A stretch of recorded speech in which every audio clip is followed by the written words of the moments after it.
20 novembre et du 5 décembre 2018, en point numéro 2, la délibération modifiant la délibération numéro 0CLD 09 118 en date du 1er septembre 2004, autorisant le maire à réévaluer les tarifs de location des établissements communaux. En point numéro 2, l'attribution d'une subvention à la caisse des écoles. En point numéro 3, l'annulation et remplacement de la délibération numéro 2018-1184 du 20 novembre 2018 relative au plan de financement pour la construction de vestiaires et la pose d'une piscine hors sol au complexe sportif de Blachon. Point numéro, j'ai dit 4, mais en fait c'est 5, parce que l'attribution d'une aide financière au collège appel du 18 juin pour le voyage linguistique à Porto Rico. Point suivant, le point numéro 6, attribution d'une aide financière au centre de soins et d'accueil pour enfants polyhandicapés pour un séjour éducatif à Disneyland, Paris. Point numéro 7, attribution d'une aide financière au collège appel du 18 juin pour un voyage linguistique à Trinidad. Point 8, présentation du projet d'action de prévention précoce en école maternelle, des petits bouts de la BCD. Point 8, point 9, renouvellement du contrat enfance-jeunesse 2018-2021. Point 10, participation 34% de la PSU pour la crèche Marcel Cheval. Point 11, attribution d'une subvention à l'association Lamentin Carnaval Art. Point 12, annulation et remplacement de la délibération 2018-06-65, autorisant le maire à faire la cession du terrain cadastré AC numéro 193 situé à Blachon.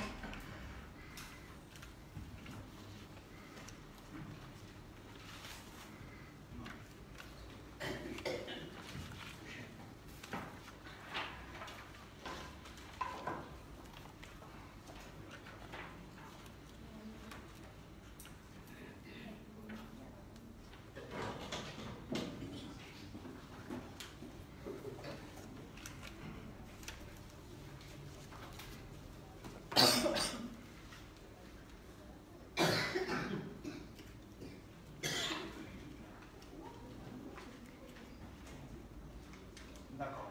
Donc, oui, l'administration me dit qu'on a reçu une information de la Chambre régionale des comptes, c'est que la délibération, c'est juste une communication et que nous avons l'obligation, dès que nous l'avons reçu, s'il y a un conseil, tout de suite de le communiquer. Donc, ce document vous a été remis, donc vous l'avez, et il n'y a pas de principe, il n'y a pas de débat là-dessus, mais si, bon, après avoir épuisé l'ordre du jour, il y a des collègues qui veulent dire quelque chose, il n'y a pas de souci, hein, on est en démocratie, on peut échanger là-dessus. Mais voilà le principe. Voilà, la communication a été faite à l'ensemble des élus du conseil municipal. Alors, le point numéro 1 qui est l'approbation des procès-verbaux des conseils municipaux du 20 novembre et du 5 décembre 2018. Y a-t-il des observations sur le procès-verbal du 20 novembre? Oui, collègue Ferreira, tu as la parole. Oui, bonsoir à tous. C'est à la page 10. Il y a une phrase qui gêne. Alors, c'est avant la ligne pointillée.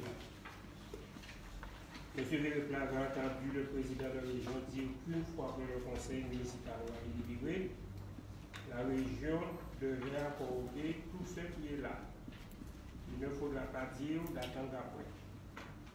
Alors, j'avais bien pris la précaution de dire tout ce que vous avez présenté, est-ce que c'était ce qui avait été retenu ici? Oui.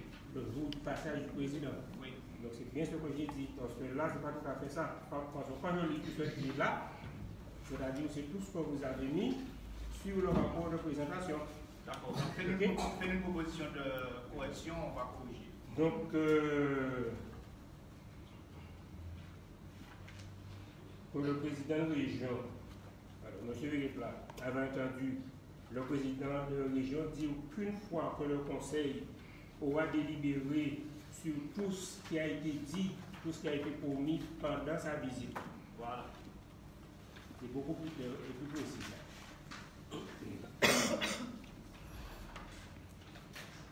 Vous avez une note de ce que... Y a-t-il d'autres observations? Sur celui-là, notre S'il n'y a pas d'autres observations, on passe au vote. Qui est contre, qui s'abstient, adopté donc à l'unanimité avec la correction apportée par le collègue Nicole Béret. Le point suivant, c'est le procès verbal du 5 décembre 2019.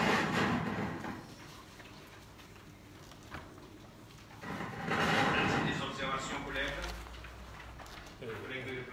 Bon, je n'ai pas participé à ce conseil-là, mais j'ai vu quand même quelque chose qui a été rapporté et sur lequel j'aimerais faire une observation.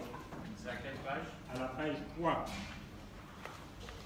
Monsieur le maire explique que la compétence concernant l'assainissement, que la compétence est aujourd'hui à la CNBT et il est nécessaire de faire la différence entre la compétence et la gestion.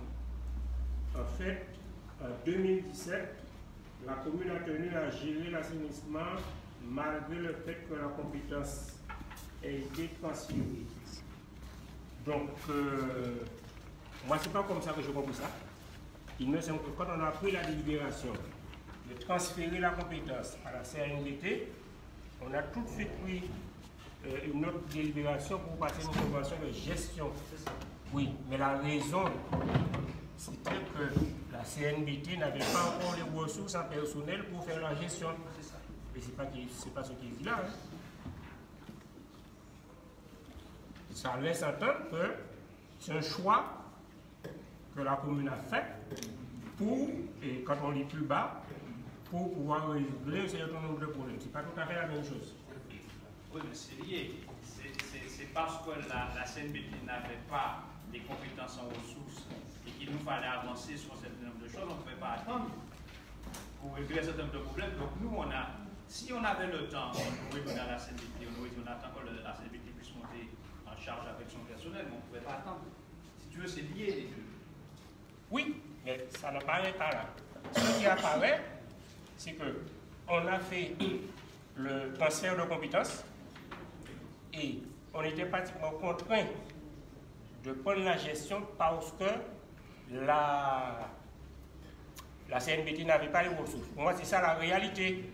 Et moi, quand je lis ça, je comprends, et ça peut laisser entendre, que c'est le choix que la commune a fait de garder la gestion pour être plus efficace. Ce n'est pas la même chose. Même si on a affaire à la même personne à la tête des affaires, mais ce n'est pas la même chose en termes de contenu. Oui.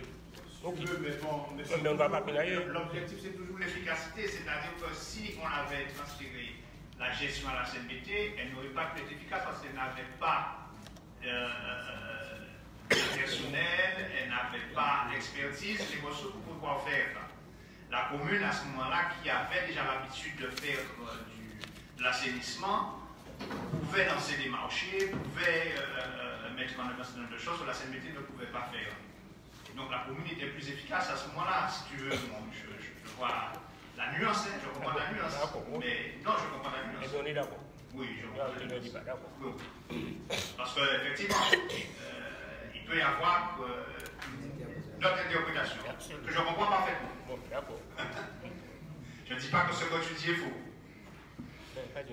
Voilà. Voilà.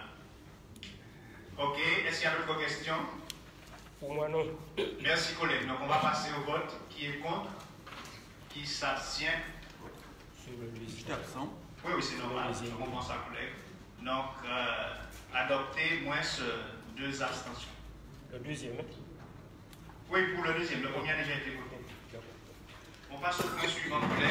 Vous êtes bien d'accord, qui est la délibération. Modifiant la délibération numéro CLD 0409-118 en date du 1er septembre 2004 autorisant le maire à réévaluer les tarifs de location des établissements communaux. C'est notre collègue Manuela Métoni qui a la parole. Merci, Président. Bonsoir à tous.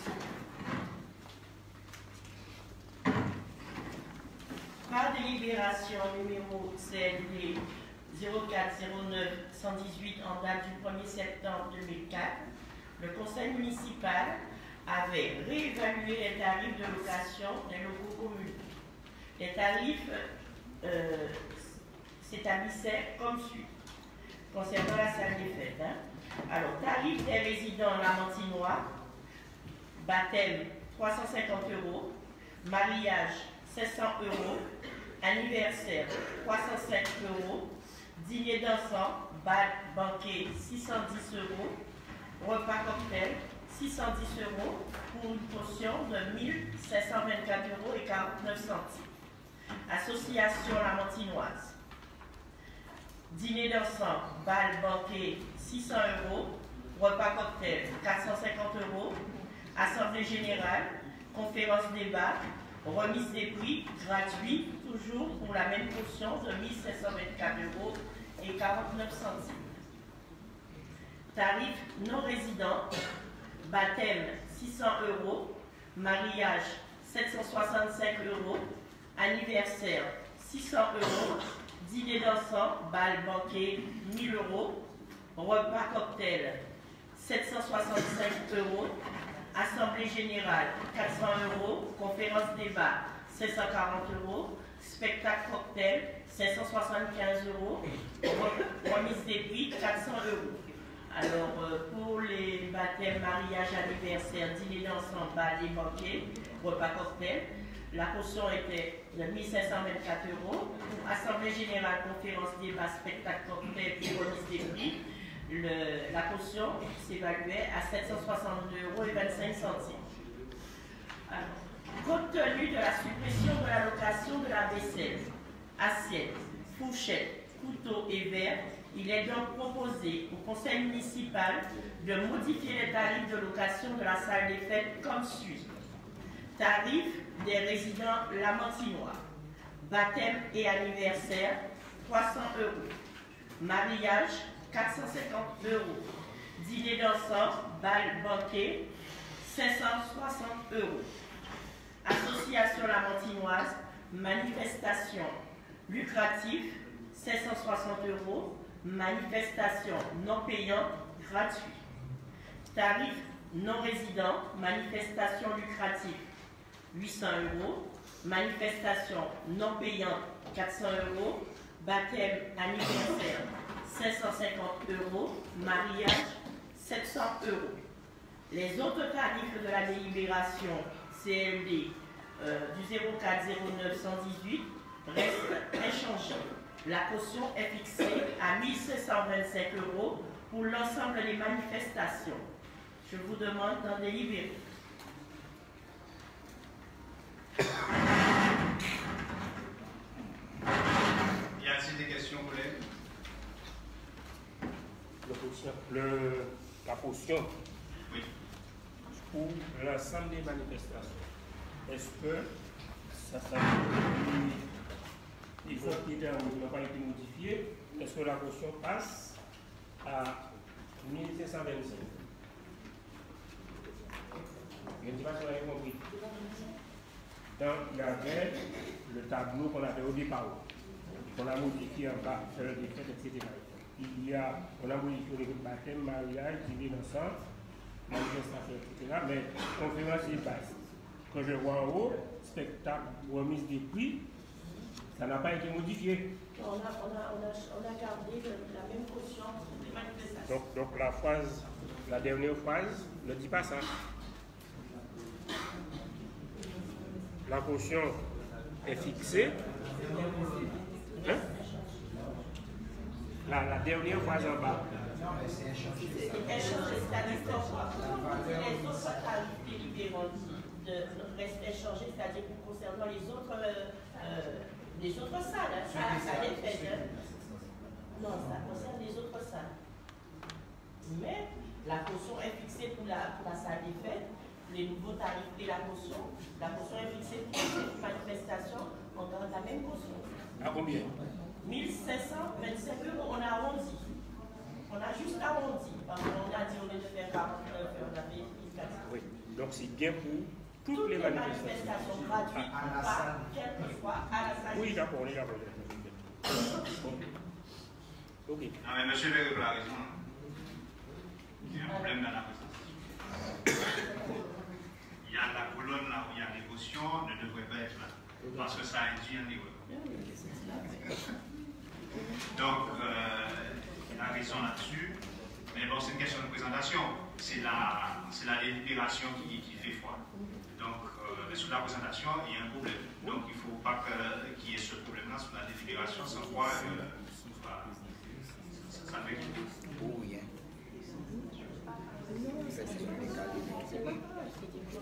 Tu disais? Quand on reprend les anciens tarifs, on ne fait pas parler du tout la colonne. D'accord. On n'a pas fait ça. Ah, on ne fait pas apparaître sur les nouveaux tarifs. Ok.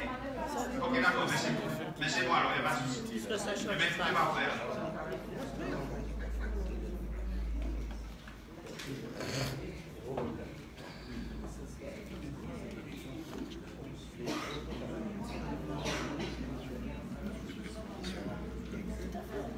Oui, sur les nouveaux tableaux, la caution n'apparaît pas, monsieur le Réblanc.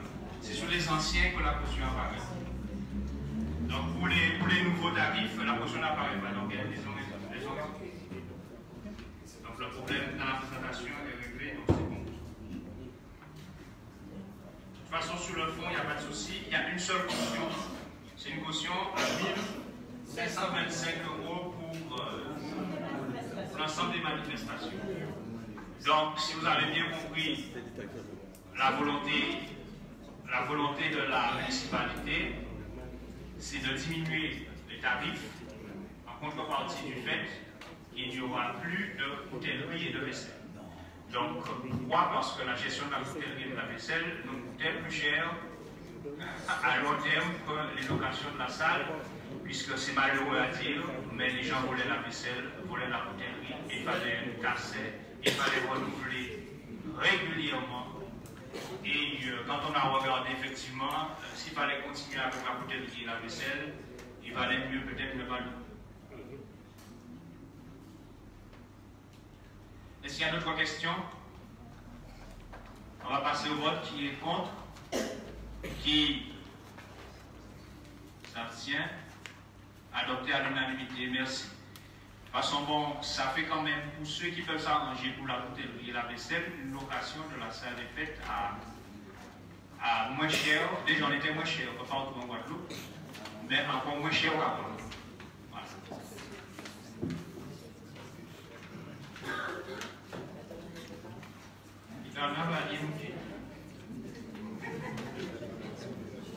Oui, je comprends ça.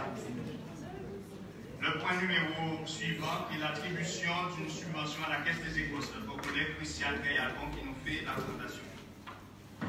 Merci, Président. Bonsoir, chers collègues.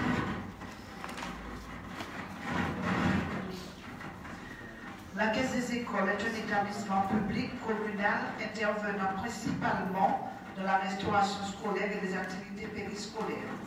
Dans l'intérêt de la continuité du fonctionnement de la Caisse des écoles et en attendant le vote du budget primitif de l'édition de la ville, il est demandé au conseil municipal d'allouer une subvention ordinaire d'un montant de 1 400 000 € en faveur de la structure, ce qui représente une partie de ses besoins en fonctionnement. Je vous demande de la délibérer. Bon, c'est classique, hein? Chaque début d'année, on fait cette opération qui est une opération pour, en attendant le vote du budget, permettre à la Caisse des écoles de fonctionner. C'est une avance. Là, c'est des questions, pas de questions, on passe au vote. Qui est contre, qui s'abstient. Adopté, collègues, à l'unanimité. Merci beaucoup. Point suivant est le point concernant l'annulation et le remplacement de la délibération 2018-1184 du 20 novembre 2018 relative au plan de financement pour la construction de vestiaires et la pose d'une piscine au sol au complexe sportif de Blachon. C'est notre collègue, fraîchement arrivé, qui prend la balle au bon. Merci, bonsoir à tous. Dans la délégation numéro 2018-1184, en date du 20 novembre 2018, le conseil municipal a annulé et remplacé la délibération numéro 2018-0433, en date du 9 avril 2018, qui approuvait le plan de financement pour la construction des vestiaires et de la piscine du complexe sportif de Blachon. En effet, le Centre national pour le développement du sport, CNDS, qui avait été sollicité, a émis un avis défavorable sur sa participation au financement de cette opération. La part de la région Guadeloupe a donc été augmentée afin de couvrir cette participation. Cependant, par notification en date du 30 novembre 2018, le CNDS a finalement accepté de participer au financement de l'opération à hauteur de 90 000 €. Par ailleurs, la participation au titre de la dotation d'équipement des territoires ruraux, DETR, a été accordée à hauteur de 97 000 €. Le conseil départemental a également accordé sa participation à hauteur de 97 020,55 €. Aussi, afin de mener à terme les procédures de demande de subvention pour les travaux de construction des vestiaires et de pose de la piscine hors sol du complexe sportif de Blachon, le maire propose d'annuler la délibération 2018-1184 et d'approuver le nouveau plan de financement suivant. Commune 97 020,55, soit 20%, DETR 97 000, soit 19,99%, Conseil régional 104 061,64 €, soit 21,46%, Conseil départemental 97 020,55 €, soit 20%, CNDS 90 000, soit 18,55%, pour un total de 485 102,74, soit les 100%. Je vous demande d'en délibérer. Merci pour la présentation. Est-ce qu'il y a des questions, collègues? Donc, s'il n'y a pas de questions, vous avez compris qu'effectivement, c'est une modification parce qu'aujourd'hui, on a une possibilité de financement qu'on n'avait pas auparavant, donc on a modifié le plan pour pouvoir intégrer le CNDS qui n'était pas dans le plan de financement au départ. Voilà. Donc, on va passer au vote qui est contre, qui s'abstient. Adopté, collègues, à l'unanimité. Merci beaucoup. Le point suivant qui est le point numéro 4, 5, qui est l'attribution d'une aide financière au collège Appel du 18 juin pour le voyage linguistique à Porto Rico. C'est Christian Citadel qui en fait la présentation. Bonsoir à tous. Le collège Appel du 18 juin sollicite la participation de la commune pour l'attribution d'une aide exceptionnelle au profit de 27 élèves de 3e domiciliés à la Montagne ayant débuté l'apprentissage de l'espagnol en 6e dans le cadre d'un voyage linguistique à Porto Rico du 4 au 11 mai 2019.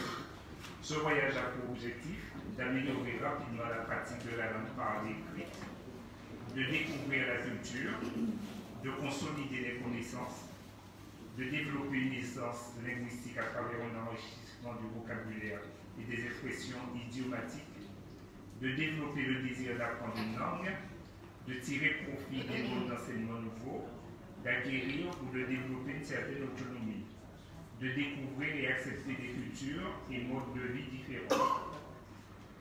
Le coût total du voyage s'élève à 43 245 € pour les 27 élèves de la 3e ainsi que 3 accompagnateurs. Le budget prévisionnel est le suivant.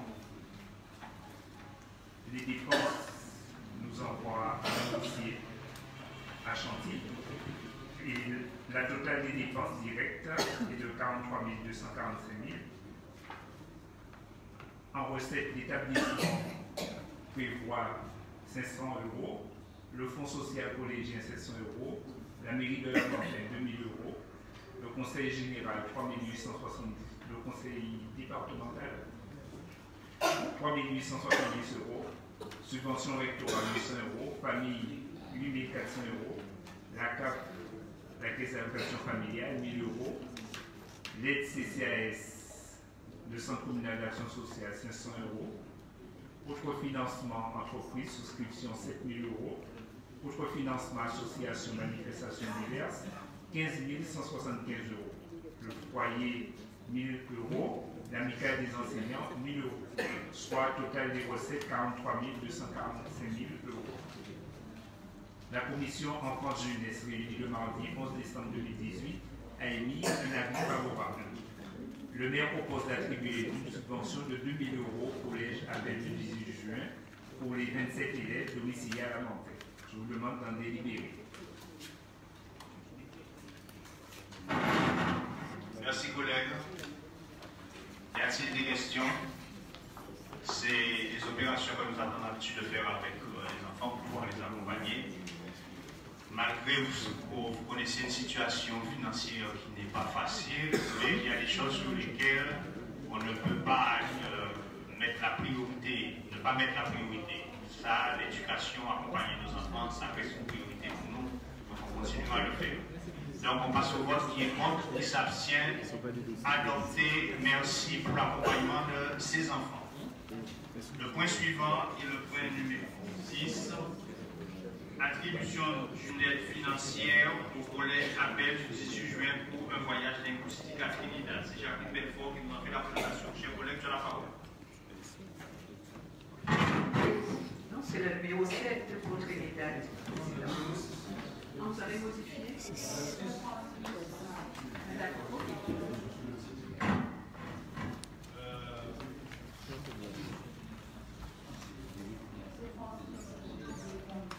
Numéro 6, c'est Disney. Il n'est pas là. Est-ce que tu veux bien faire à sa place? Il n'y a pas de souci. D'accord. La mission d'aide financière au centre de soins et d'accueil pour enfants polyhandicapés du conseil municipal de Disneyland. Tout à fait. Merci, Président. Bonjour à tous. Le centre de soins et d'accueil pour enfants polyhandicapés situé à la digue Belco Benaro a réalisé un séjour éducatif initié au profit d'un groupe de 9 enfants polyhandicapés à Disneyland Paris du 22 au 30 juin 2018. Ce voyage a permis aux enfants en situation de handicap de relever le défi de l'inaccessibilité du lien social. L'objectif était de faire vivre aux enfants des expériences nouvelles permettant de nourrir leur imagination. Aussi, l'association a sollicité de la commune une aide exceptionnelle afin de participer au financement du séjour de M. Jean-Paul Mathias, domicilié à la Montagne. Le coût total du séjour s'est élevé à 31 464 € et 58 centimes. Le budget prévisionnel présenté par le centre est le suivant. En charge d'exploitation, billets d'avion pour 8 enfants à 720,46 € et 13 adultes à 791,46 €, soit un montant total de 16 052,66 €.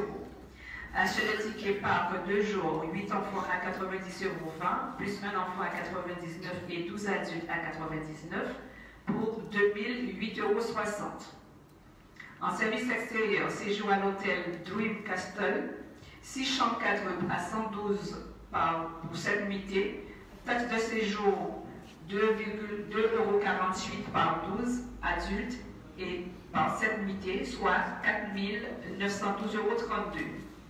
La restauration du soir à l'hôtel, 8 enfants à 10 € par 7 nuits, un enfant à 30 € par 7 nuits, 12 encadrants à 30 € pour 7 nuits, soit 3 290 €. Restaurant du midi, café Mickey, 8 enfants à 18 € sur 3 jours, un enfant à 27 € sur 3 jours, 12 encadrants à 30 € sur 3 jours, 1 485 €. Restaurant du midi, Plaza Garden, 8 enfants à 18 € sur 2 jours, un enfant à 35 € sur 2 jours et 12 encadrants à 35 € sur 2 jours, 1 198 €. Restaurant du midi, Hippopotamus, 8 enfants à 10 €, un enfant à 18, 12 encadrants à 18, 314 €. Restaurant du midi, McDonald's, 9 enfants à 10 €, 12 encadrants à 10 €, 210 €. Autre service extérieur, navette Magical Shuttle, transfert aéroport Orly vers Disneyland et Disneyland vers aéroport Orly, 12 adultes à 23 € et 9 enfants à 10 € pour un montant de 732 €. Sortie au zoo, 8 enfants à 11 €, un enfant à 14 et 12 adultes à 22 €, 366. Transport hôtel vers centre commercial, 5 € par adulte et 2 € par enfant, 156 €. Transport Disney vers zoo, aller 370, le retour 370 pour 740 €, soit en charge totale 31 464,58 €. Les produits d'exploitation.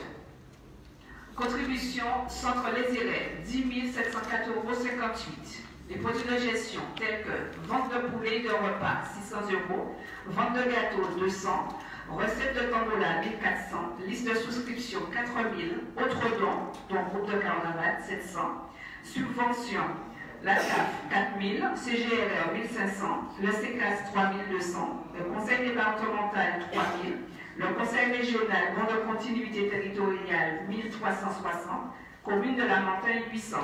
D'où l'égalité, 31 460,58 €. La commission enfants-jeunesse, réunie le 11 décembre 2018, a émis un avis favorable. Le maire propose d'attribuer une subvention de 800 € au centre de soins et d'accueil pour enfants polyhandicapés pour la participation au séjour éducatif de M. Mathias Jean-Paul, domicilié à La Montagne. Je vous invite d'en délibérer. Merci. Des questions, collègues? Collègues, tu as la parole. Oui. Alors, je voudrais quand même tout d'abord saluer les enseignants et les animateurs qui acceptent encore de faire des sorties à des enfants. Tout ce qui a un risque, par exemple, par les temps qui courent, aller à Paris, avec tout ce qui se passe avec des enfants plus handicapés, mais bravo pour vous. Ça, c'est une première chose. Par contre, j'ai une autre remarque à faire concernant la participation. Sauf si la présidente de la commission enfants-jeunesse me demande, quand on examine les demandes de participation, la règle pratiquement, c'est de diviser la somme demandée par le nombre d'élèves. Et automatiquement, on attribue la subvention aux enfants, quel que soit l'établissement où l'enfant se trouve, la maison ou quelle que soit les autres communes de la maison. Par contre, j'ai eu une observation de 2 parents qui, dans le cadre d'un voyage au collège, où une commune voisine a refusé de prendre en charge les enfants qui relèvent de cette commune-là. On n'a aucun droit d'obliger quoi que ce soit. Mais je pense qu'on pourrait au moins proposer aux autres communes, par exemple dans le cadre de l'association des maires, d'adopter cette formule-là pour donner un coup de main aux enseignants qui osent. C'est-à-dire que quel que soit l'établissement ou qui organise la sortie, les enfants qui relèvent de telle ou telle commune, la commune de résidence de ces enfants-là, devraient souhaiter qu'ils font une participation. C'est ma proposition. Collègue Yvon, tu as la parole. C'est toi qui nous représente à l'association des maires. Alors, collègue Yvon. Oui, bonsoir à tous. Je saute sur l'occasion, Nicole. J'aime bien travailler, mais sur les dossiers. Si tu peux me construire quelque chose, je suis preneur pour défendre ton avant-projet.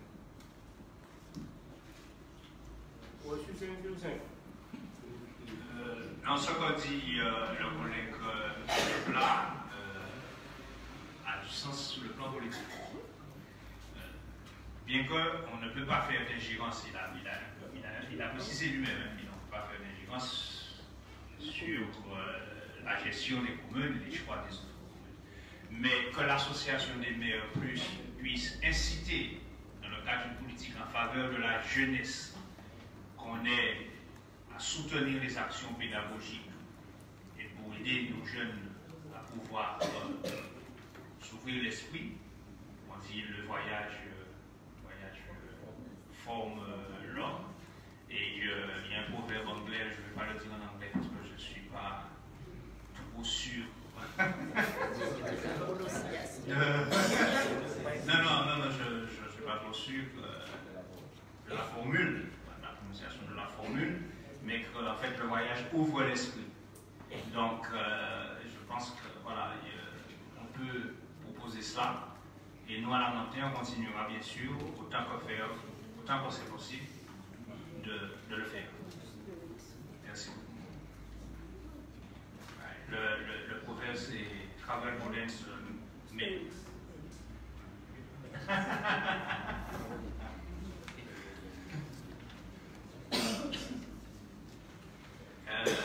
Tu voulais dire quelque chose, collègue, s'il te plaît?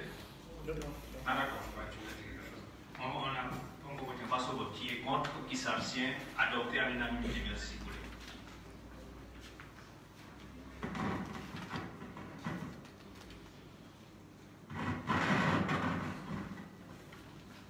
Le point numéro 7. Présentation, attribution d'une aide financière au collège appel du 18 juin pour un voyage linguistique à Trinidad. Voilà, donc c'est le collègue Jacques Neuf. Le collège appel du 18 juin sollicite la participation de la commune pour l'attribution d'une aide exceptionnelle au profit des 4 élèves de 3e SECPA, section d'enseignement général et professionnel adapté, domiciliés à la montagne dans le cadre d'un voyage linguistique à Trinidad qui se déroulera du 23 au 30 mars 2019. Ce voyage a pour but de leur faire découvrir une île de la Caraïbe et des pratiques professionnelles différentes. Le coût total du voyage s'élève à 10 620 euros. 10 629 euros, pour les 10 élèves de la 3e SECPA participant au voyage ainsi que 2 accompagnateurs. Le budget prévisionnel est le suivant. En dépenses, nous avons un package de l'auberge de jeunesse pour tout ce qui est personnel, transport, hébergement, restauration, excursion et visite, prestations externes et frais de scolarité. Ainsi que nous avons une partie divers, on peut voir le dossier AS Anti. Pour un montant total de dépenses directes de 10 629. Les recettes proviennent l'établissement 500, la mairie de la Montagne 600 euros, d'autres mairies 400, la subvention rectorat 400 euros, le conseil départemental 1800, au niveau de la famille 2000 euros, la CAF 500 euros, autres financements provenant d'entreprises, souscriptions, associations, manifestations divers 4 429 euros, soit un équilibre de 10 629. La commission enfance-jeunesse réunie le mardi 11 décembre 2018 a émis un avis favorable. Le maire propose d'attribuer une subvention de 600 euros au collège d'appel du 18 juin pour les 4 jeunes, les 4 enfants domiciliés à la Montagne. Et la Pentaïna, Gilbert Terence, Evin Christophe, Lipo Yanis. Je vous invite à délibérer. Merci beaucoup. Donc c'est toujours la même démarche pour aider nos jeunes. Nous sommes dans la période où le collège présente effectivement ses projets. Y a-t-il des observations, des questions? Sinon, on passe au vote. Qui est contre, qui s'abstient. Adopté, collègues, à l'unanimité. Merci toujours pour ces enfants. Le point numéro 8, présentation d'un projet d'action de prévention et de l'école maternelle, les petits bouts de la BCD. C'est notre collègue Jean-Louis Saint-Sylvie qui fait la présentation. Merci Président, bonsoir à toutes et à tous. Les jeunes enfants sont stimulés différemment selon leurs milieux sociaux. C'est ce que met en évidence le dossier Ensemble pour l'école de la confiance qui relève qu'à l'âge de 4 ans, un enfant peut avoir entendu 30 millions de mots de moins qu'un autre. Dans ce dossier, l'Éducation nationale positionne l'école maternelle comme un levier d'égalité et de réussite. La ville de la Montagne est confrontée à cette problématique d'inégalité sociale et culturelle, notamment à l'école maternelle La Poussinière. C'est la raison pour laquelle le pôle enfance, jeunesse et cohésion sociale propose un projet d'action de prévention précoce travaillé en partenariat avec le rectorat de la Guadeloupe, conseillère pédagogique du premier degré, secteur Sainte-Rose-la-Montagne. Ce projet se base sur des supports ludiques et locaux afin de renforcer à la fois les actions pédagogiques des enseignants et les politiques publiques portées par la commune. Cette action a également pour vocation de proposer des outils de proximité aux parents afin de soutenir leurs fonctions éducatives.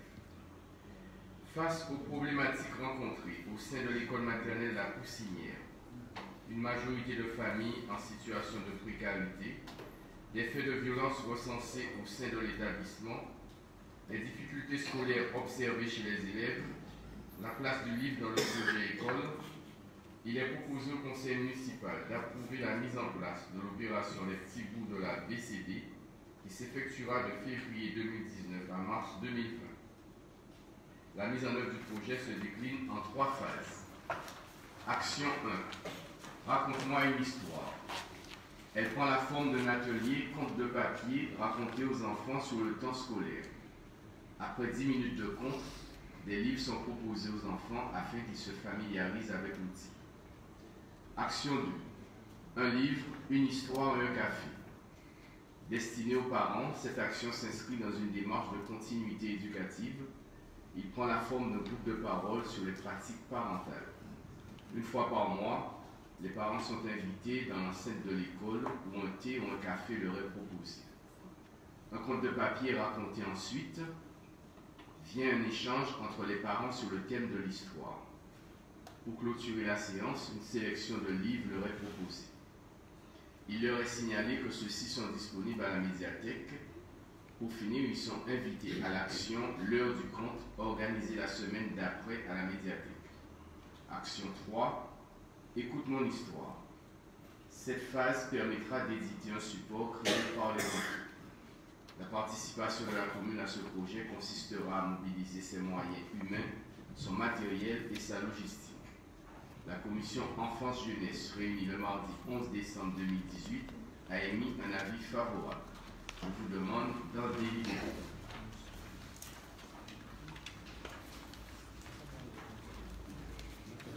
Y a-t-il des questions, collègues? Sur le projet des petits bouts de la BCD? Il n'y a pas de questions, on passe au vote. Ah, Christian, excuse-moi. J'aimerais quand même faire remarquer que nous avons l'initiatrice du projet actuellement avec nous qui pourrait présenter à l'Assemblée, si possible, le projet. Pour moi, c'est plus que possible et c'est un plaisir. Et c'est même l'occasion pour moi de présenter effectivement, appelle-moi Jennifer. L'occasion de présenter Jennifer et pour présenter le travail que fait Jennifer, pour dire comment on apprécie son dynamisme et son implication dans ce qu'elle fait.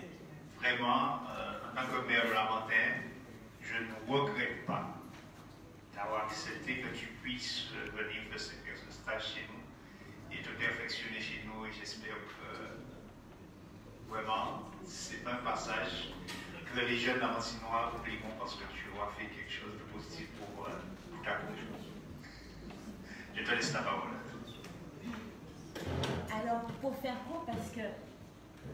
Prends le micro, viens te mettre là. Non, j'ai besoin d'être mobile. Pour faire court, parce que je sais que la soirée risque d'être longue pour vous. Ceci s'appelle un kamishibai. Et en fait, la particularité des enfants auxquels nous adressons l'école maternelle, c'est qu'ils ne sont pas encore en âge de lecture. Donc, nous devons privilégier l'illustration et la taille des illustrations. Mais la particularité d'Apoussinien, c'est que les classes, c'est une moyenne d'à peu près 27 élèves. Donc, il fallait trouver une modalité pour intéresser 27 élèves en même temps. À partir de l'âge de 4 ans, un enfant n'arrive plus à se projeter de manière positive dans ce qu'il est capable de faire. C'est-à-dire qu'à partir de 4 ans, une petite fille ne peut plus s'imaginer qu'elle peut devenir scientifique si elle n'a pas reçu le message avant. C'est pour ça que l'objectif de ces histoires, en plus de lutte contre l'échec scolaire et promotionner l'outil livre dans le quotidien des enfants et des familles, l'objectif de cette histoire était aussi que l'enfant puisse se projeter positivement dans ce qu'il peut devenir. L'objectif, c'est que la différence entre notre kamishibai ornemental et celui de l'économie, c'est que nos histoires sont tirées de ce que les enfants vivent. Il n'existe pas de kamishibai, je n'en ai pas trouvé sur les 120 que j'ai cherché, il n'existe pas de kamishibai où le héros est noir. Il n'existe pas non plus de kamishibai qui raconte des histoires en école maternelle. L'objectif, c'était à travers le thème de la séparation. Par exemple, là, le petit Kevin, avant, il n'aimait pas aller à l'école. Mais maintenant, il se sent fort comme un super-héros. Et il aime aller à l'école. Il explique à Sophie pourquoi est-ce qu'il aime aller à l'école. Là, nous avons la petite Sophie qui n'aimait pas aller à l'école non plus, mais elle veut absolument conduire des avions. Et ses parents lui ont expliqué que pour conduire des avions, il faut bien travailler à l'école. Et sinon, nous avons aussi encore la petite Sophie qui veut conduire des avions. Sophie qui ne comprend pas pourquoi est-ce qu'il faut respecter les règles et qu'est-ce que sont les règles. Donc on explique que pour gagner le grand jeu de la vie, il faut respecter les règles. Et à travers les histoires, de manière ludique, on décrit nos enfants, ce qu'ils vivent, et on leur permet de poser des mots sur leur vécu. En tant qu'éducateur de jeunes enfants, nous sommes convaincus que la verbalisation, mettre des mots sur ce que l'on vit, permet de trouver la force en soi-même pour affronter sa réalité.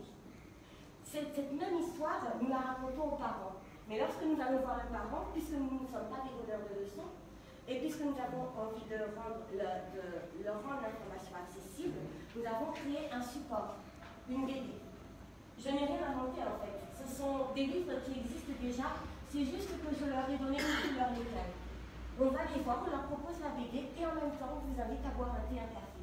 On leur raconte l'histoire et autour du thème de la séparation, autour du thème de la journée de classe. L'objectif c'est de permettre de libérer la parole et d'échanger sur des pratiques parentales. Donc voilà ce que nous faisons à la Mantin. Tous les enseignants de l'école La Poussinière se sont positionnés sur cette action. Et on est même en train de travailler, la directrice a inclus ce projet dans son projet école et nous avons commencé à travailler sur ces histoires de format numérique.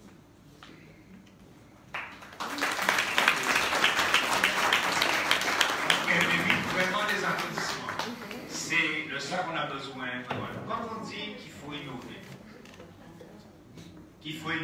qu'il faut repenser les modèles, c'est pas nécessairement faire de grandes inventions, ça c'est important aussi, mais c'est à tous les niveaux.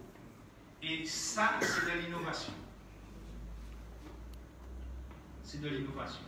Et ça, c'est une petite chose qui peut changer la vie de petits enfants qui peuvent devenir demain, grâce à ça, eh bien, des personnes très importantes pour la Guadeloupe, pour le monde.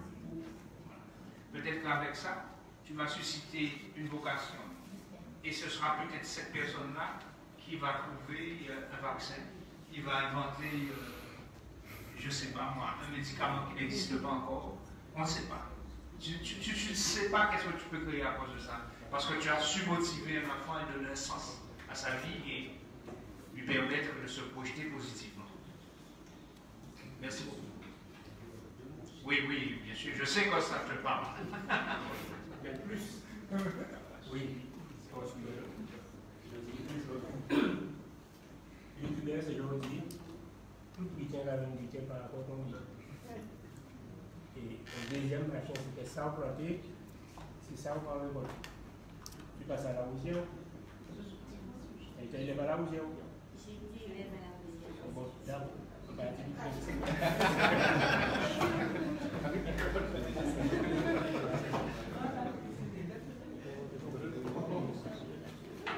Oui, tu voulais dire quelque chose?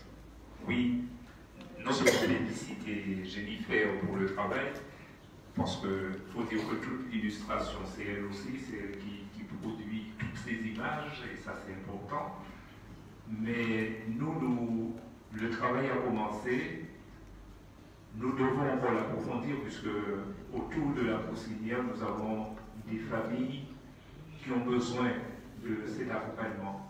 Et ça, c'est très important pour nous, surtout emmener ses parents après dans les livres, les emmener à la médiathèque puisque les outils existent. Et c'est ça le plus difficile pour nous, pouvoir accompagner ses parents jusqu'à la médiathèque. Parce que les activités, actuellement, il y a beaucoup d'activités à la médiathèque. Lieu du compte, etc. Mais on retrouve encore des enfants qui ont des livres déjà chez eux, mais les enfants, la grande majorité des enfants de la Poussinière qui n'en ont pas, et on aimerait tellement les emmener.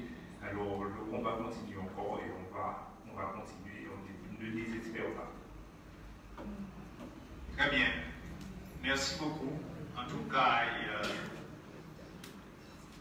c'est des petites actions comme ça, pour revenir à ce que je disais aussi, qui donnent du sens à la politique, à l'action politique. Quand on dit que faire de la politique, oui, c'est boucher des trous, c'est important, c'est refaire les routes, c'est faire des bâtiments, c'est important.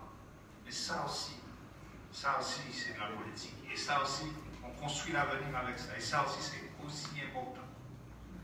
Et ça donne du bon au cœur et on a envie de poursuivre et de faire des choses quand on a effectivement des jeunes comme Jennifer qui osent penser, innover et permettre effectivement que la Guadeloupe puisse penser positivement son avenir avec ses enfants. Merci beaucoup. On passe au vote. Qui est contre? Qui s'abstient? Adopté à l'unanimité. Merci. Le point suivant. Alors oui, on a remercié Jennifer, mais il faut remercier aussi Mme Thibault, qui est la directrice du service et qui a permis à Jennifer d'avoir les moyens de travailler et de réaliser son projet. Voilà. Et aussi l'élu en charge de l'éducation, la politique éducative chez nous, M. Citadel. Voilà. Merci à vous. Parce que vous étiez à trois là-dessus, enfin, vous êtes plus que ça, mais... En fait, tous le service affaires éducatives et scolaires, le service enfants-jeunesse, le pôle enfants-jeunesse et cohésion sociale et la médiathèque également. Je ne fais que condenser ce que tout le monde a proposé. Très bien. C'est encore mieux, c'est un beau travail d'équipe. Super, merci beaucoup.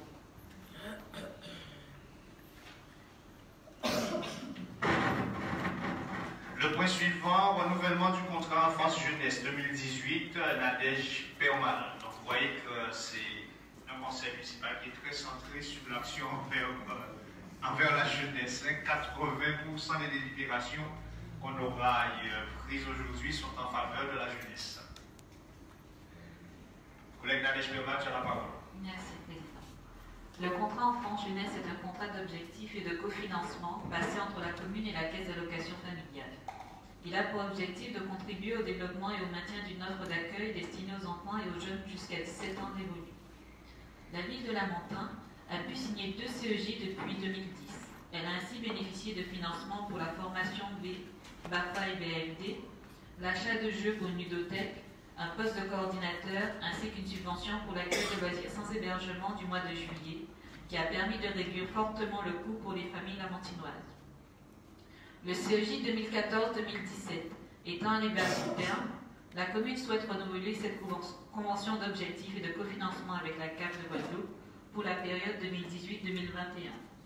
Ainsi, la commune a sollicité le soutien financier de la CAF dans le cadre du nouveau CEJ pour financer un accueil de loisirs sans hébergement au mois de juillet, des formations suivies auprès des organismes habilités par le ministère de la Jeunesse, dispensant des formations d'animateurs et de directeurs d'accueil de loisirs et de séjours de vacances, un poste de coordinateur, la participation 34% de la prestation de service unique pour la crèche Marcellus. La CAF estime cette subvention à hauteur de 576 000,67 € sur 4 ans, soit un cofinancement de projet en direction de la jeunesse à hauteur de 85% des dépenses de fonctionnement. Cette subvention sera versée en fonction des résultats obtenus. Il est proposé au conseil municipal d'autoriser la signature du nouveau contrat enfant-jeunesse pour la période 2018-2021.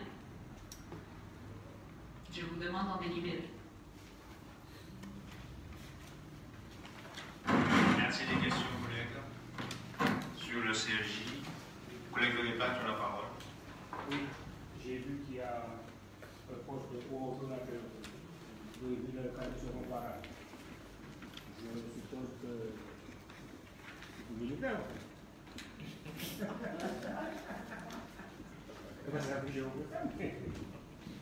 Madame Zico. Si elle a aspiré au et il y en a pour avoir regardé bien, Madame Zico, vous pouvez faire. J'ai dit que les gens font un bon avocat. Madame Zico, tu as la parole.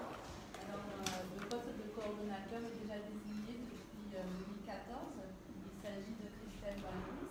En revanche, je saisis l'opportunité pour le maire, Madame Vinci, le budget le permet, pour qu'elle puisse accompagner Madame Valois dans ses missions. Je pense que c'est si bien dit, avec tant de concrétisation, que ce sera très difficile pour nous de continuer sans Jennifer. Parce que dans la vie, il faut savoir gagner sa place aussi. Et je pense que là, comment je peux te dire, tu t'es montré non seulement pertinente, comme on dit, efficace, mais c'est une valeur ajoutée pour les enfants de la vie. Ah ben, ce serait dommage de laisser d'autres la récupérer. C'est dans l'intérêt de la commune de la Montagne qui reste. Voilà, tout à fait. C'est une valeur sûre. Les valeurs sûres, on les garde. Très bien. On peut continuer? S'il y a des questions? Non? Il n'y a pas de questions, donc on passe au vote. Qui est contre? Qui s'abstient? Adopté à l'unanimité. Merci beaucoup. Le point 10, attribution d'une subvention à l'association Lamentin Canavala. C'était Lucien Bozor qui devait le faire, mais il est parti pour nous en parler. Qui c'est qui se propose de Président, il y a la participation. Oui, c'est une année, c'est un vote, on est toujours sur la petite enfance. Merci, Président. Participation 34% de la PSU pour la crèche Marcel Cheval. La fermeture de la crèche Marcel Cheval en novembre 2017 a engendré une situation alarmante en matière d'accueil de jeunes enfants sur le territoire. Cependant, cette situation a pu être maîtrisée par la signature d'une convention le 3 juillet 2018 entre la commune et l'association Manati Academy pour la reprise de la gestion de la crèche. Ainsi, depuis le lundi 19 novembre 2018, la crèche Marcel Cheval a réouvert ses portes et a permis de mi-novembre à fin décembre 2018 d'accueillir 45 enfants en bas âge. Pour le bon équilibre financier de la structure, il est nécessaire que la commune apporte une aide financière en participant aux 34% restant à la charge des collectivités de la prestation de service unique PSU. Pour l'année 2019, les charges d'exploitation présentées par l'association Manati Academy s'élèvent à 660 146 €. Budget prévisionnel 2019, charge d'exploitation 660 146 €. Participation des parents et de la CAF, soit 66%. 435 696,36 €, 34% à la charge des collectivités locales, 224 449,64 €. Dans l'optique de maintenir la capacité d'accueil à 50 places et permettre aux familles de bénéficier de modes de garde adaptés à leurs revenus, la commune s'engage à mettre à disposition à titre gracieux le bâtiment situé rue du Stade. Elle s'engage également à verser en 3 fois une subvention annuelle de 128 237,05 € à chaque trimestre pour la participation 34% de la PSU. Révision de la subvention en fonction de l'évaluation annuelle. Prévisionnelle participation dans la ville, année 2019. Dotation en nature, le loyer du bâtiment évalué à 42 000 €, l'entretien et les réparations évaluées à 7 000 €, soit des dotations en nature pour un total de 49 000 €. J'ai oublié de dire que la participation prévisionnelle est évaluée à 187 930,58 €. Reste à charge des collectivités après déduction dotation nature 138 930,58 €. Subvention attribuée par la commune pour un montant total de 128 237,05 €, soit 42 745,68 € versés en 3 fois. Selon l'échéancier suivant, début avril, début juillet, début octobre. Cette subvention sera versée avec la participation de la CAF par l'intermédiaire du contrat enfant-jeunesse de la ville, qui est un contrat d'objectif mené sur 4 ans, 2018-2021, permettant entre autres de contribuer au financement des nouvelles places d'accueil en crèche PSU. Le maire propose la signature d'une convention pluriannuelle sur 2 ans avec l'association Manati Academy, mentionnant l'attribution d'une subvention de 128 237,05 € sur la participation des dépenses de fonctionnement de la crèche Marcel Cheval. Je vous demande d'en délibérer. Merci. Des questions? Oui, collègue. Je fais partie de la commission en jeunesse. J'ai déjà eu à plusieurs fois l'occasion ici. Ça fait des travaux déjà avec le temps. D'intervenir sur le soutien aux crèches, au pluriel. Et m'avait laissé entendre que les collectivités ne financent pas le fonctionnement. Mais on avait quand même, au sein de cette commission-là, on était arrivé sur la base d'un projet de convention à signer avec les crèches, qui prenait en compte le nombre d'enfants, qui prenait en compte ce que les associations avaient déjà comme prestation en nature, et on s'était arrêté à une certaine somme. Bon. Je constate aujourd'hui que cette association-là, que je ne connais pas du tout, elle a une forte participation concernant la prise en charge des 34%. Elle a les bâtiments gratuitement, l'entretien gratuitement.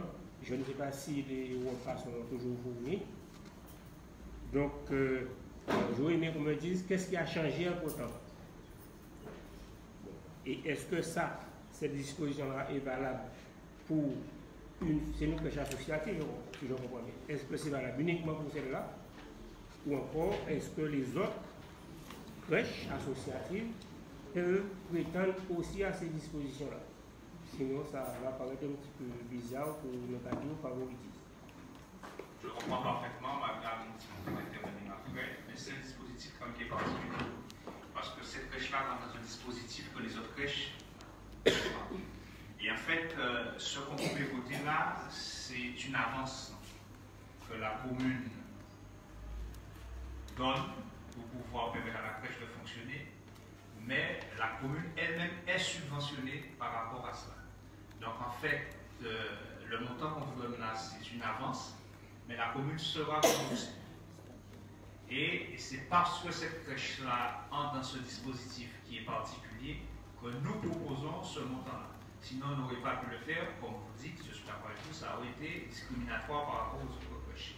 Mais c'est parce que cette crèche-là est éligible à ce dispositif-là et les autres ne sont pas éligibles. Donc, Madame Tico va vous expliquer ça. Oui, effectivement. En fait, nous avons essayé de négocier avec la CAF pour qu'elle puisse nous accompagner pour le soutien à toutes les crèches de la collectivité, donc à savoir actuellement Mamouchka et Marcel Cheval. Et ça n'a pas été possible, ça a été possible uniquement pour les nouvelles crèches. Marcel Cheval ayant été fermé pendant une année, la CAF a considéré qu'il s'agissait d'une nouvelle crèche, donc de nouvelles places. C'est la raison pour laquelle nous avons pu inscrire cette crèche dans le nouveau CEJ, donc 2018-2021. Et en fonction des résultats obtenus par la crèche, donc par l'association, à savoir le taux de présence sur toute l'année, nous aurons une subvention de la CAF qui sera évaluée en fonction de ces résultats. Et nous pouvons, si les résultats sont bons, être remboursés à quasiment 100%. Mais il faut savoir qu'il est rare d'atteindre les 100% de présence. On est généralement sur un taux de 80%. Oui, mais j'ai vu dans la convention avec la CAF, on a parlé de la situation existante avant la signature. Et on a fait référence à des annexes que je n'ai pas lues.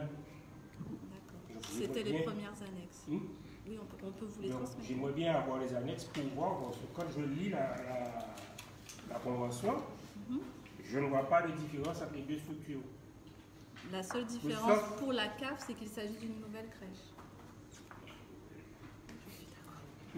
Je comprends. Oui, c'est une nouvelle crèche. Mais elle n'est pas une nouvelle crèche. Si c'est une nouvelle crèche. Elle a changé de gestion. Non, j'explique. C'est une nouvelle crèche parce que c'est le même bâtiment. Mais en fait, c'est une nouvelle association.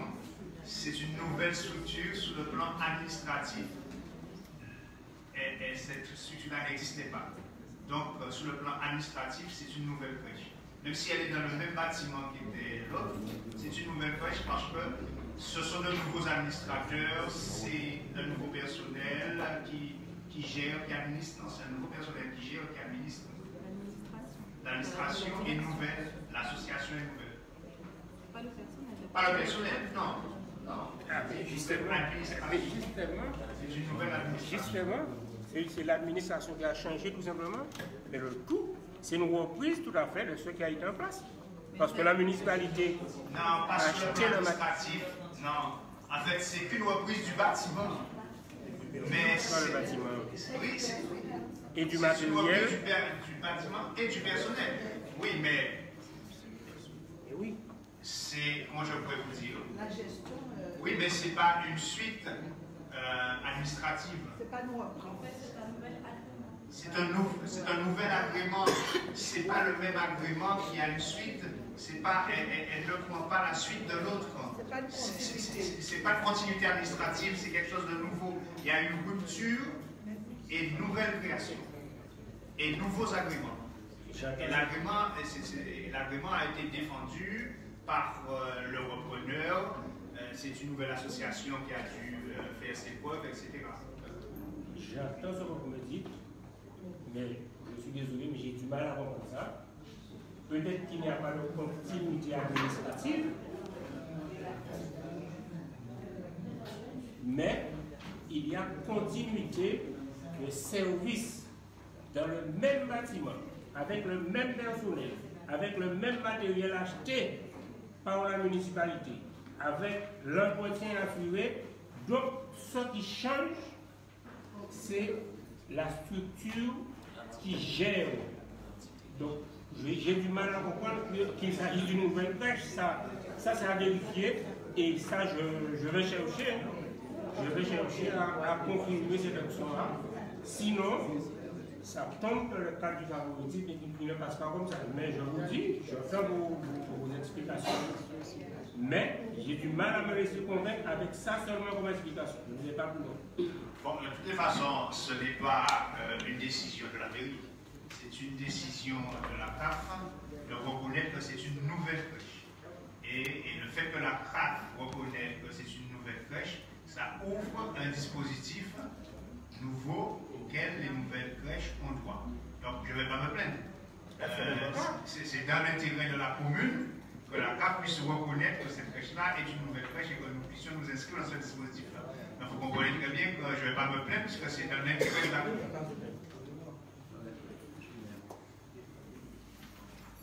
Au cours de la crise de la crèche, du crèche en Guadeloupe, il y a eu pas mal de réunions en préfecture.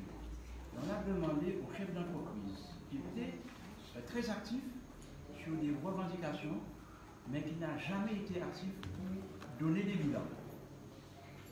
J'étais avec M. Corland, je représentais l'association des maires. Les services de l'État ont demandé, malheureusement, beaucoup d'entreprises, beaucoup de crèches qui sollicitent n'ont pas fourni des pièces. Bon, la gestion des crèches en Guadeloupe, de toute façon, c'est un problème et le financement des crèches aussi est un problème. Et à la mairie de la Mandée, on essaie de les accompagner, de faire le maximum, mais ce n'est pas toujours évident non plus, puisque le problème se pose pour le fonctionnement des crèches. Mais en tout cas, je suis heureux de savoir que pour en tout cas, la crèche Marcel Cheval, on ait pu trouver une solution pour à la fois offrir le service à la population, aux parents, aux parents, et en même temps aussi reprendre le personnel et sauvegarder les emplois, parce que ça aussi c'est important. Et là-dessus, notre collègue Nadège Berman ainsi que Mme Tico et son équipe ont beaucoup travaillé. Et je peux me permettre ici aussi oui, de saluer le travail qu'on a fait avec les représentants du personnel, avec le GTG, où on a fait un travail très constructif.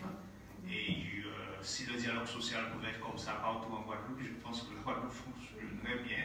Parce qu'on a vraiment un dialogue social constructif avec eux et ils nous ont vraiment aidés parce qu'ils connaissaient aussi les dossiers à pouvoir avancer, faire progresser les choses. Et l'accompagnement de la CAF ici à la Mandée. Oui, tout à fait. Oui. Oui. Bonjour à tous. Je m'interrogeais à savoir s'il y avait un suivi des moyens et des objectifs de cette crèche par la suite, sachez effectivement que la subvention de la CAF est conditionnée par les résultats, d'une part, et d'autre part pour la pérennité même de la crèche. Est-ce que tu peux répondre? Oui, en fait, le service en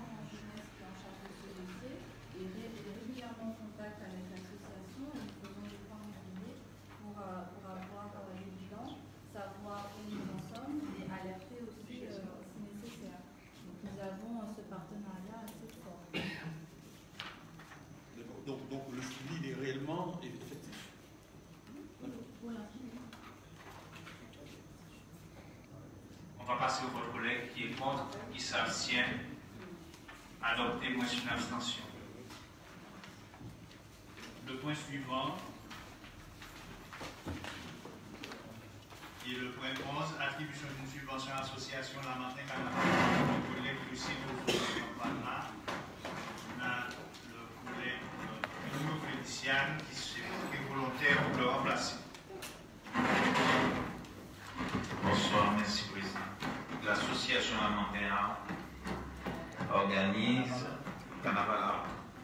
le carnaval nocturne de la commune de Lamentin et prépare l'édition 2019 qui aura lieu le vendredi 15 février 2019 dans les rues du Bourg. L'association organise la manifestation en lien avec les services de la commune et prend en tant qu'organisateur les mesures adéquates pour la réussite de l'événement: sécurité, espace concours, gestion et récompense des groupes invités, transport des carnavaliers.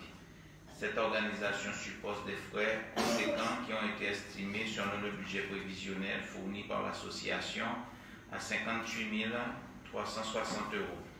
Afin de préparer et réussir cette manifestation, l'association Lamentin Carnaval sollicite la commune de Lamentin pour une subvention d'un montant de 35 000 €. Dans l'optique d'un bel événement, le maire propose au conseil municipal d'allouer une subvention de 35 000 € à l'association Lamentin Carnaval pour l'année 2019. Je vous invite à en délibérer. Y a-t-il des questions, collègues? La question passe au vote, c'est devenu maintenant récurrent. Donc, je souhaite que le carnaval de Lamentin vendredi soit une belle réussite. Ça fera la 5e édition de Carnaval Art, qui est aussi une création et une innovation de Lamentin. On apporte notre pierre à la construction du carnaval en Guadeloupe, et ce carnaval nocturne de Lamentin a fait sa place dans le calendrier du carnaval. C'est une bonne chose pour la commune de Lamentin, dans le paysage culturel aussi de la Guadeloupe. Merci beaucoup en tout cas pour tous ceux qui y contribuent, et félicitations, une grande félicitation pour toutes les personnes qui sont dans l'association Lamentin Carnaval Art, parce que c'est le comité de carnaval de Lamentin qui organise le carnaval. Et la mairie est là, bien sûr, en support, mais c'est d'abord le comité de carnaval qui organise le carnaval. Donc, félicitations pour ces gens qui bénévolement se donnent pour réaliser ce beau carnaval de Lamentin. Ils sont actuellement en réunion à pied d'œuvre, donc il faudra que le dise fort et qu'on les soutienne.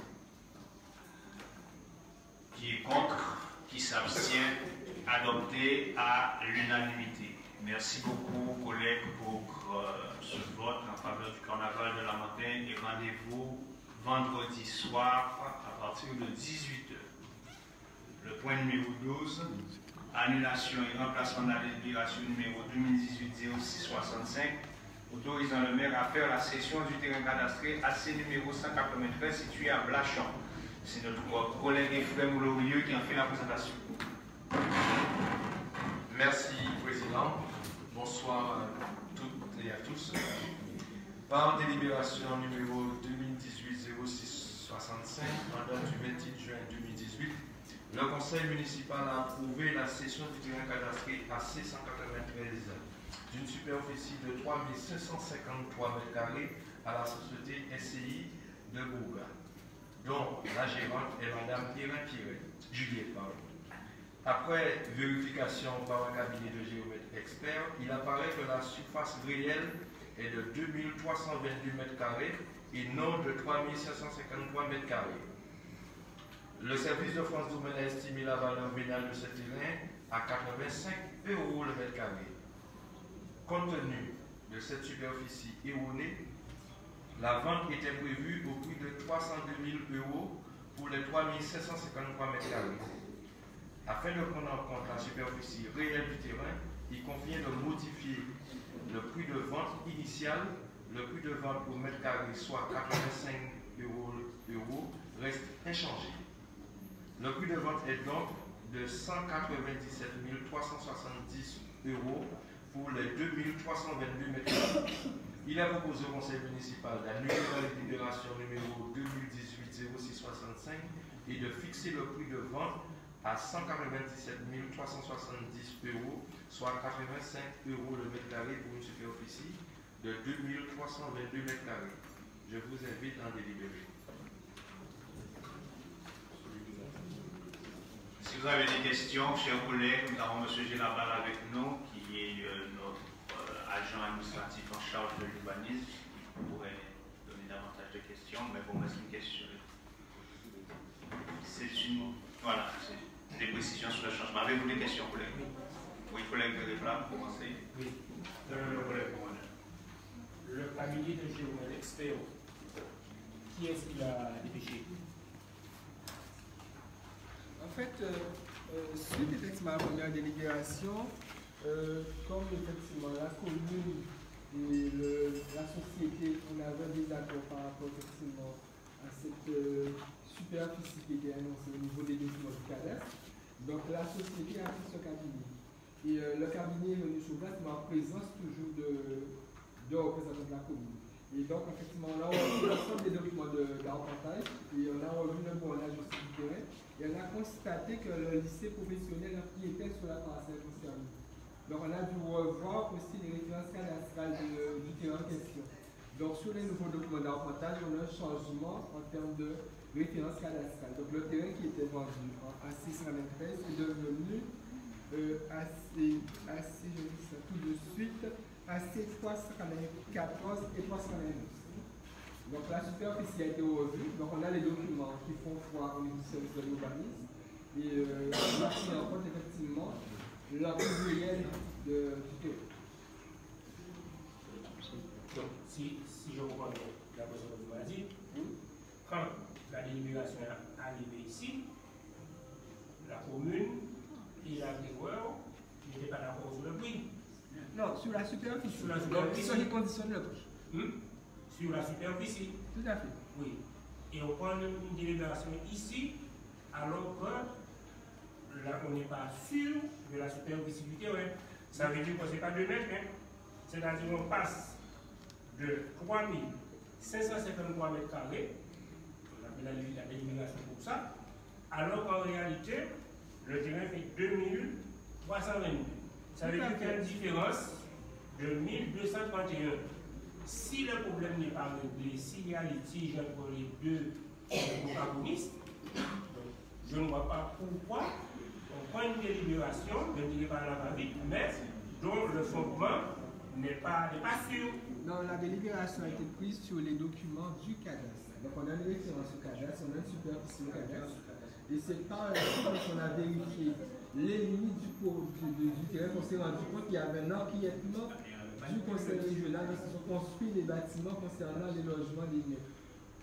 Donc physiquement, on avait une parcelle qui paraissait effectivement assez grande, sauf que lorsqu'on regarde sur le terrain et qu'on fait le bornage, on se rend compte qu'il y a une autre parcelle qui n'appartient pas à la commune, qui fait partie intégrante de la parcelle.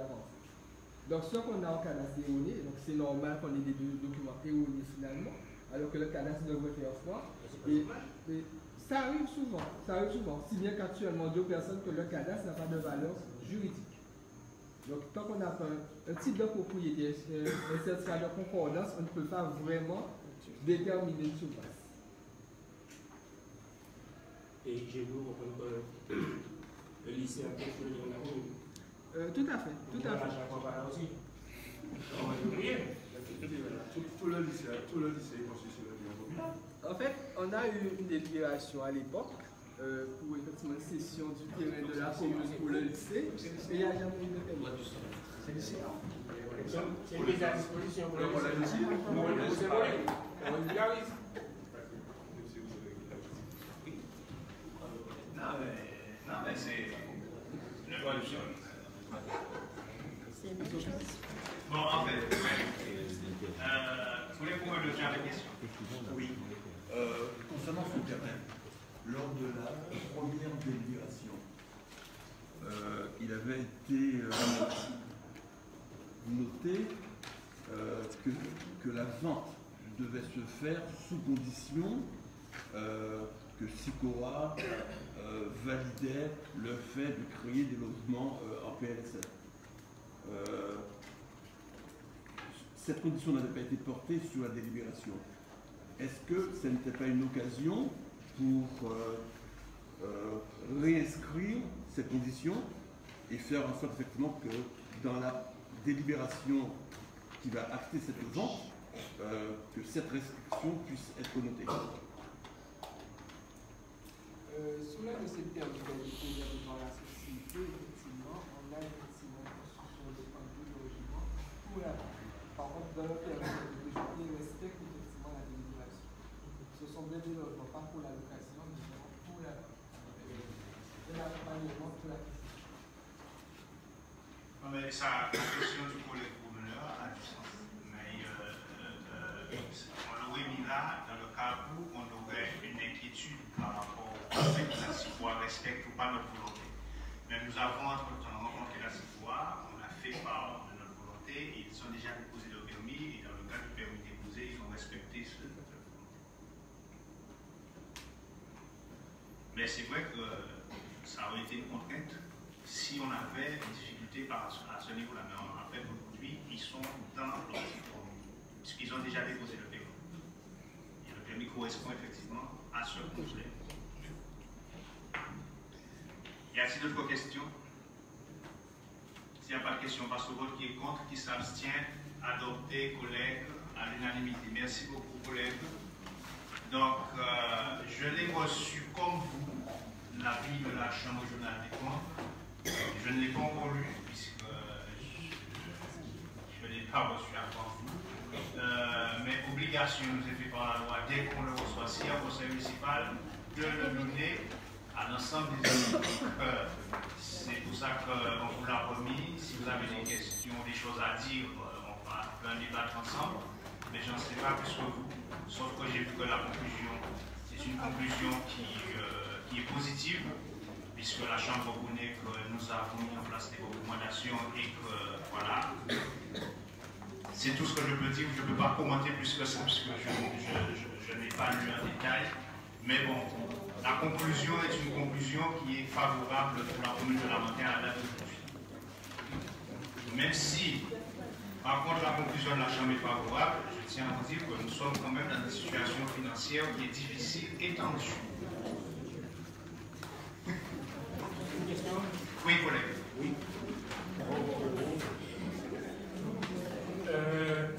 Concernant les glissières de sécurité qui ont été posées sur le pont de Chaleur, j'aurais aimé avoir l'avis des techniciens de la ville. C'est une première chose. Et deuxième chose, je ne sais pas si vous avez au 8 à 8 de la Roussille, vous avez dans le lotissement. Hein? Donc, l'état de la route, je ne sais pas si ça a été fait dans les jours de ce parti-là, mais c'est passé, ça fait pas mal de jours. Mais franchement, parce que les gens sont bouchés parce que ça n'est pas praticable. C'est vraiment tout. Mais je vous conseille au nom du judiciaire pour aimer avoir l'avis du technicien.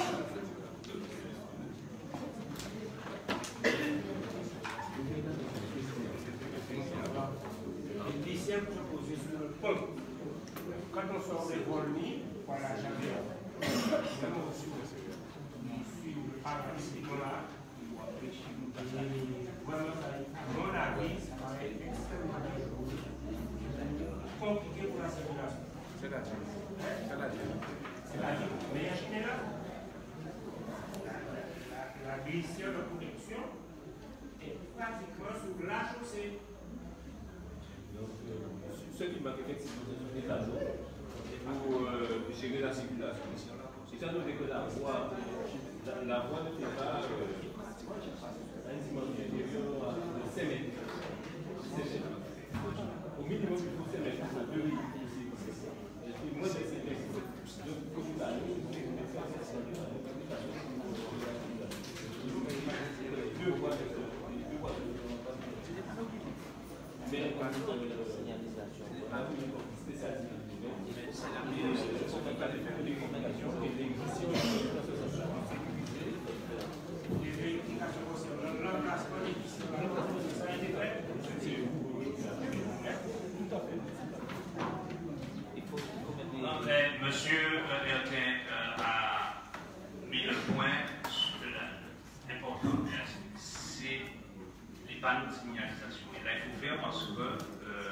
faut les panneaux de signalisation. Les glissières, là, la manière dont ça a été posé, et je sais que ça interpelle, mais comme je l'ai déjà expliqué à certaines personnes, c'est de la sécurité. C'est de la sécurité parce qu'en fait, c'est fait de telle sorte que en fait, deux véhicules ne puissent pas passer en même temps. Parce qu'il n'y a pas suffisamment de sécurité si deux véhicules passent en même temps. Donc, il fallait mettre les glissières de telle sorte que physiquement, deux voitures ne puissent pas passer. Que même si elles veulent passer, elles ne puissent pas passer pour leur sécurité. Et maintenant, il faut mettre les panneaux de signalisation pour gérer le sens de priorité. Ça, c'est important. Ok? Merci beaucoup.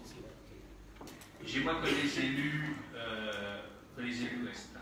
Pour les élus.